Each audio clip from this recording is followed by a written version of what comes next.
Muito boa noite, é com prazer que nós começamos mais um programa de direção espiritual. Hoje, lembrando que Deus cuida de nós. Saber que Deus cuida de nós não é apenas uma ideia que tem que passar pela nossa cabeça. Mesmo que cada vez mais eu me convenço de que o que realmente muda o nosso coração é aquela ideia que conseguiu ser acoplada com os sentimentos nossos. É aquela ideia que conseguiu fazer o caminho da mente para o coração. É aquela ideia que consegue mover a nossa vida, aquela que a gente percebe que a gente ama, que já entrou na corrente sanguínea, faz parte de nós. Não é apenas alguma coisa que nós trazemos em cima da nossa cabeça, dentro de nós, não, mas é uma parte de nós, irrenunciável. Sabermos os detalhes da nossa vida e a gente começar a observar a vida a partir dos olhos que Deus nos empresta o tempo todo. Se uma porta se fecha aqui, muitas outras se abrem ali. Você já parou para pensar o tanto que a gente sofre constantemente a tentação de prestar atenção na porta que se fechou para nós? E são muitas as portas que se fecham. Mas se os nossos olhos ficam grudados nas portas que se fecham, dificilmente nós poderemos contemplar aquelas que estão abertas. O cuidado de Deus na nossa vida é esse. A providência de Deus se manifesta em nós assim, no momento em que nós somos capazes de descobrir o que é novo, mesmo por trás da perda.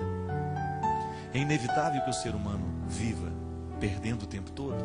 Nós perdemos o tempo todo.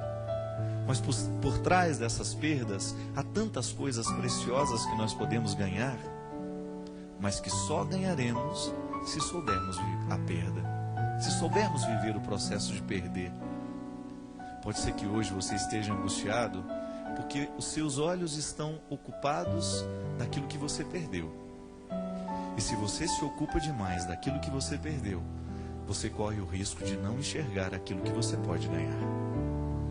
Toda perda tem o poder de reservar ganhos. Se você perde a infância, por exemplo, você ganha a juventude. Se você perde a juventude, você ganha a idade adulta. E aí você começa a saborear a vida de um jeito diferente. O interessante é só a gente saber fazer as pontes. Eu me convenço sempre mais que a ansiedade é justamente a gente parar no início da ponte e se recusar a ir adiante. Quantas vezes a gente se angustia na vida porque a gente parou no início da travessia e a gente não teve coragem de ir adiante. E é sempre tempo de ir adiante.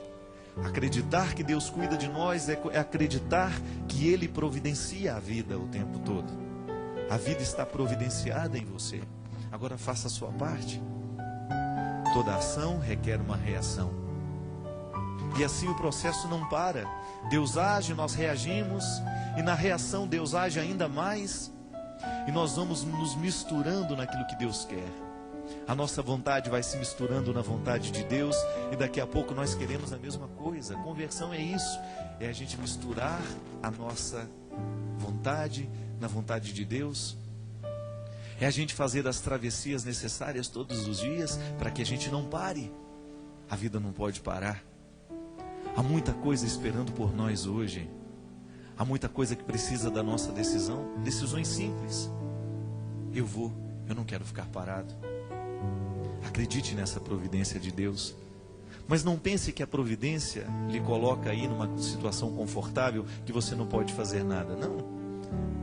Nós que acreditamos na providência de Deus, acreditamos o tempo todo no cuidado humano. São duas realidades que se dão juntas. Deus providencia, mas o ser humano cuida daquilo que Ele providenciou. E à medida que cuida, a providência se multiplica. Esse milagre nós vivemos aqui na Canção Nova todos os dias. Viver da providência para a comunidade Canção Nova é ela viver o tempo todo cuidando daquilo que Deus providenciou. Porque toda vez que Deus providencia alguma coisa na nossa vida, se nós não cuidamos daquilo que Ele providenciou, corre-se o risco de morrer a providência e a gente não tem mais. Não é que Deus não quer dar, é que a multiplicação da providência depende do cuidado. À medida que nós cuidamos daquilo que Deus nos entregou, nós nos multiplicamos. A começar pelos talentos que Ele nos entrega. É providência de Deus tudo aquilo que Ele lhe entregou como possibilidade. mas é cuidado humano todo o esforço que você faz para fazer com que o talento se torne realidade concreta em você. E aí você tem o direito de cantar. Deus cuida de mim, à sombra das suas asas. Deus cuida de mim, eu amo a sua casa. E não estou sozinho, não estou sozinho, pois sei, Deus cuida de mim. E aí, você descobre que você não tem como viver apenas do seu cuidado, mas você também não pode viver só da providência. Se a providência não abraça o seu cuidado, você corre o risco de julgar para Deus toda a responsabilidade que é sua. Quanta coisa deixou de acontecer na sua vida, não porque Deus não quis, é porque você não teve coragem de correr atrás. Quantas coisas bonitas passaram pela sua vida e você não viveu, não é porque Deus não lhe deu, é porque você não teve coragem de realizar a parte do projeto que era seu. Veja o milagre das bodas de Caná. Jesus poderia ter feito tudo sozinho, mas ele preferiu contar com a ajuda dos outros. É bonito nós pensarmos que Deus solicita a ação humana o tempo todo, minha gente. Não é possível que nós vivamos a felicidade, este dom de Deus em nós, se nós não esbarrarmos o tempo todo na labuta humana. A minha mãe usava esse termo o tempo todo, labuta. Vamos labutar, que vem de labore, né? Trabalho. É trabalho duro. Felicidade não é chuva que cai do céu, não. Felicidade é chuva que cai do céu, mas que se encontra com uma semente aqui na terra, que é fruto do nosso cuidado. Nós só sabemos que nós amamos à medida que a gente cuida.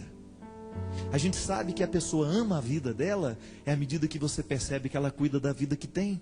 Caso contrário, é conversa fiada. É processo de suicídio lento.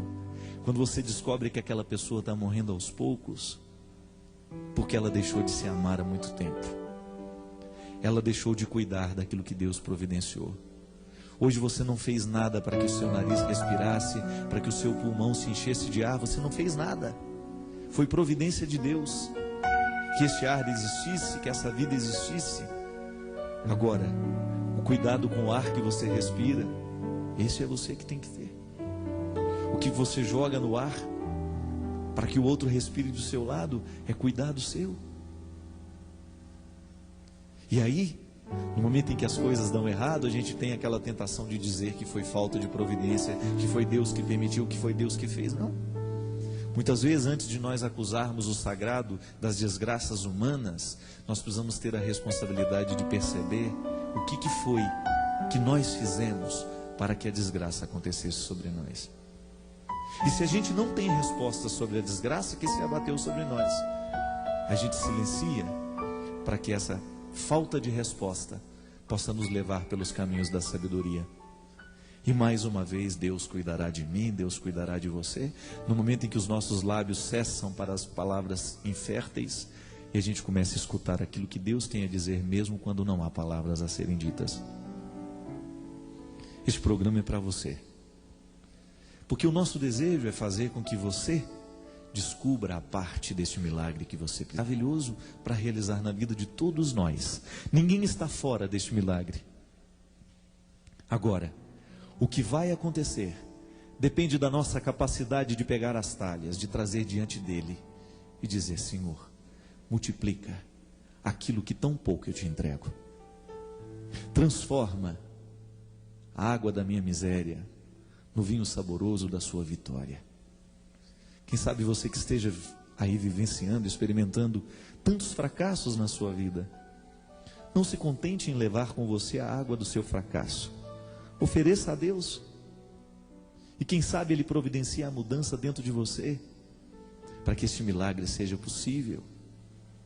São tantos milagres necessários na nossa vida. Nós estamos começando um novo ano. Tantas coisas bonitas podem ser feitas. Tantas coisas bonitas podem ser realizadas, mas depende de mim, depende de você. Porque o cristianismo é essa participação humana nas virtudes de Deus. É nós estendermos os braços em direção ao sagrado e dizer que nós queremos ser sagrados também.